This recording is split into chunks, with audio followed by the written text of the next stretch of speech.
An Italian named Giovanni was the first European to sail into New York Harbor. And although he encountered 30 canoes full of the native Lenape tribe, he ignored them and claimed the area for France. The French paid for his boat, so it was only right, I guess. He also thought the Hudson River was a lake. He continued up the East Coast planting the French flag before going back to France, but he wasn't satisfied. So he came back to explore the Caribbean, but ended up being killed and eaten by the Carib people near the island of Guadalupe, not far from Haiti and the Dominican Republic. Then a Spanish fleet, led by a Portuguese man, sailed up the Hudson, didn't see anyone, so they just tried to name it San Antonio, and then the Spanish just also kind of forgot about it. Then 80 years later, an Englishman named Henry Hudson was, to be honest, looking for a cheaper way to get to the Middle East by sailing around Canada for some reason, which, in case you're wondering, would have never worked because it was frozen most of the year, but he actually ended up in what's now the Hudson River. And the natives, probably wondering why white people kept coming to New York, planting flags and leaving, probably just ignored him. And Henry probably would have come back, but he was trying to convince his crew that they could totally sail through the Arctic to get to the Middle East, but they didn't feel like dying, so they just threw him overboard and he was never seen again. And this is where a Dominican man named Juan set foot in modern day Manhattan. He saw the last flag left there by Henry, which was a Dutch flag, by the way, and just kind of told the natives, yeah, I work for the Dutch. You want to trade some fur? And they say, yeah. Thus, Juan the Dominican became the first real New Yorker. Well, I guess New Netherlander. James, Duke of York, who later became King James, who New York was actually named after, wasn't born yet, but you get what I'm saying. Now, Juan did kind of work for the Dutch, only in the sense that when they showed up, he could speak the native Lenape language, and they said, hey Juan, you want to be our translator? And he said, yeah. Anyway, what I'm trying to say is, I didn't give New York a proper video, nowhere near the credit that the Big Apple deserves. The city's so nice, they named it twice, remember? And fun fact,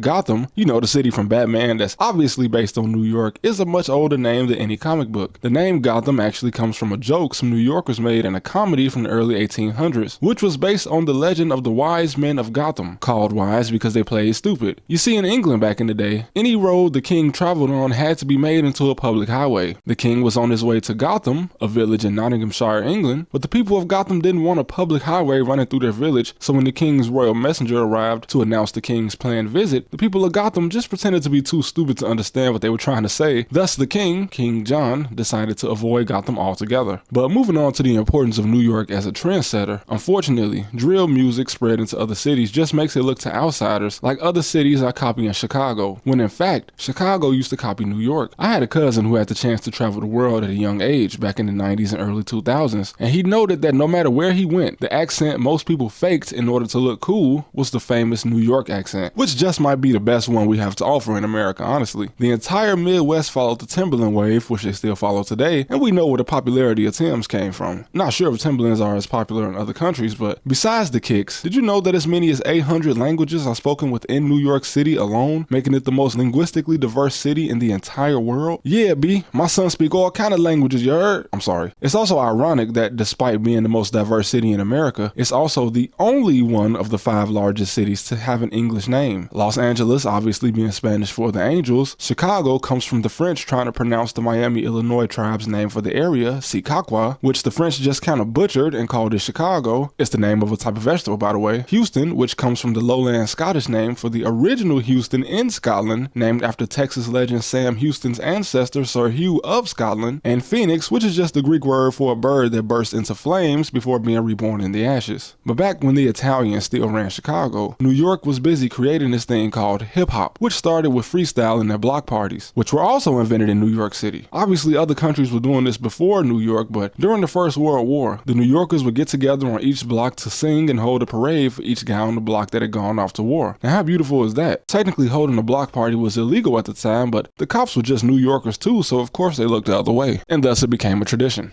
But when it comes to crime in New York, long before drill, things were going on in New York City that made all those 90s hood movies look like fiction. Gentrification has dramatically changed the city, but today we still see the after effects of all the gang violence that plagued it 20 years ago. And things still tend to go on in the same neighborhoods. For instance, Sev Side, where K Flock is from, was controlled by the mob in the 70s and 80s. It is Little Italy after all. But once the mob migrated to around Morris Park in the 90s, the East Homicide Brim moved in, before the 5'9 Brim, and so on until it was Sev Side 700 DOA. Now obviously I'm glossing over a lot with a city as big as New York, but you need a 10-hour documentary to cover everything and you still might miss an entire decade. But one thing is for certain, No city in America has had anywhere near the turnaround New York City had. But since 1985, the Bronx has consistently been the most dangerous borough. Not only that, the poorest congressional district in the U.S. out of all 435 districts. It got so bad at one point that the people in the Bronx were burning down vacant properties just to force the city to build new housing, which they eventually did, with the South Bronx specifically being the poorest area in the entire city. Harlem is still the borough that you're most likely to get robbed in, although prostitution is a problem here as well. Honestly, brothels popping up seems to be a big problem all over New York, and I'm not sure why, but I did see that rent cost over $3,000 a month, which at that point I'll just be homeless. Brooklyn has changed a lot over the years, of course. It was even memed as if it's no longer dangerous, but I definitely wouldn't say that. And to an outsider, NYC can simultaneously look like the most fun and dangerous city you can visit, and to an extent, you'd be right. But like any city, you can avoid crime by simply paying attention. But of course, with somewhere as busy as New York, you'd have to also be accustomed to not getting overstimulated. Because if you're not from there, there's a good chance that you're probably moving in slow motion compared to a local. But that's fine. Like anywhere, as a tourist, you're far less likely to encounter any crime than someone who lives there, and obviously you don't need to tell a lifelong New Yorker how to survive in New York. I would not recommend driving there under any circumstances though. If you visit, just let a Lyft take you around the city or something, and try not to panic when he starts driving crazy, because it's honestly the only way he's going to be able to get you from point A to B. And New Yorkers get a bad rep for being rude and aggressive, but if you think that, you must not be from a big city. Just go downtown in any major city and walk directly in someone's path. Whether it's a young Dominican kid or an old white lady, they'll both end up cursing at you until you act like you have a brain. It's just the fastest city in America. And growing up there, you have little time for nonsense. If you get shoulder checked by somebody, it's probably because you're moving too slow. And like any city, this is not the place to be flashy. There's so much going on that you might not even see the guy across the street following you until it's too late. And you also get a healthy mix of London and the US here, meaning that if you pick a fight, you are just as likely to see a gun as you are a machete or even a walking stick. But again, paying attention and minding your own business gets you a long way. And also being nice.